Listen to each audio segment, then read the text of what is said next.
Au nom du Père et du Fils et du Saint-Esprit. Amen.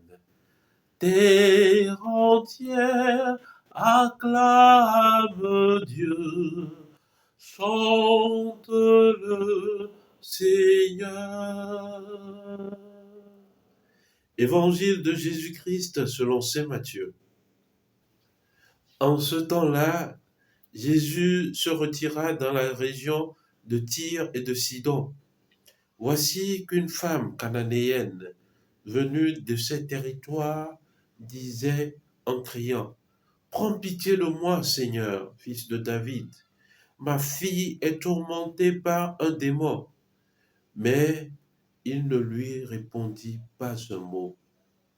Les disciples s'approchèrent pour lui demander, « Renvoie-la, car elle nous poursuit de ses cris. » Jésus répondit, « Je n'ai été envoyé qu'aux brebis perdues de la maison d'Israël. » Mais elle vint se prosterner devant lui en disant, « Seigneur, viens à mon secours. » Il répondit, « Il n'est pas bien de prendre le pain des enfants et de le jeter aux petits chiens. » Elle reprit, « Oui, Seigneur, mais justement, les petits chiens mangent les miettes qui tombent de la table de leur maître. » Jésus répondit, « Femme, grande est ta foi, que tout se passe pour toi comme tu le veux. » Et à l'heure même, sa fille fut guérie.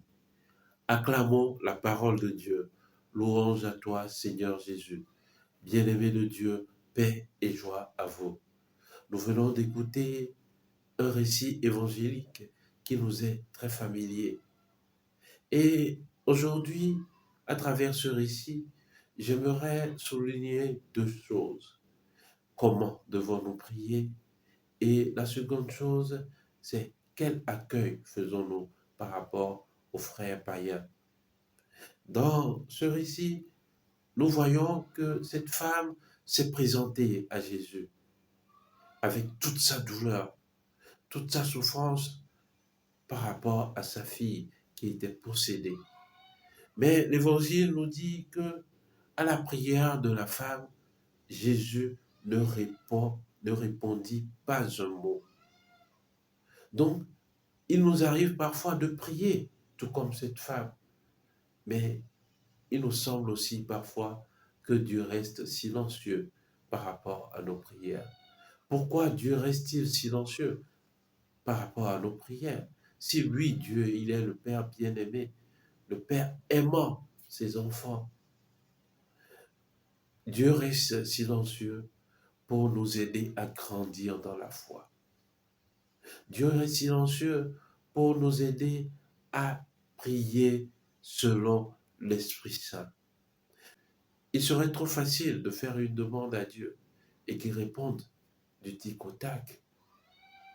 Mais Dieu veut susciter en nous la foi. Voilà pourquoi Jésus est resté silencieux à la première demande de la femme. Puis cette femme a reconnu en Jésus l'envoyé de Dieu, a reconnu le Messie, bien qu'elle était païenne. Voilà pourquoi cet acte d'adoration, elle s'est prosternée devant Jésus.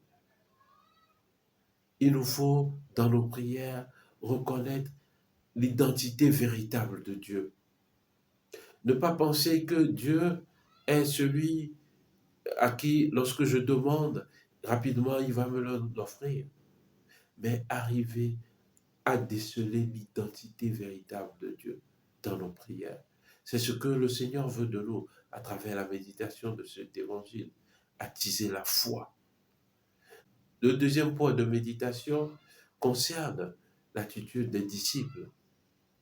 Cette femme, elle était persévérante dans sa prière. Cette femme, elle criait vers Jésus pour que Jésus délivre sa fille. Mais les disciples, dans leur réponse, ont dit, « Renvoie-la, car elle nous poursuit de ses cris. » Bien-aimés de Dieu, cet état de choses concerne beaucoup de chrétiens, aussi bien pasteurs que laïque. Que faisons-nous lorsque nous sommes assaillis par les cris, par des prières? Que faisons-nous? Est-ce que nous renvoyons ces personnes qui viennent à nous ou nous continuons de les accompagner comme le Christ? Que Dieu Tout-Puissant, à travers cet évangile, nous donne les voies et moyens d'être, d'une part, de bons chrétiens assidus dans la prière, et d'autre part, d'être des enfants charitables les uns envers les autres. À travers cet évangile, nous voyons que le salut apporté par Jésus-Christ n'est pas exclusif, n'est pas simplement pour les chrétiens, mais aussi pour tous les frères en humanité. Que Dieu Tout-Puissant nous bénisse et qu'il nous garde, lui qui est Père et Fils et Esprit Saint. Amen.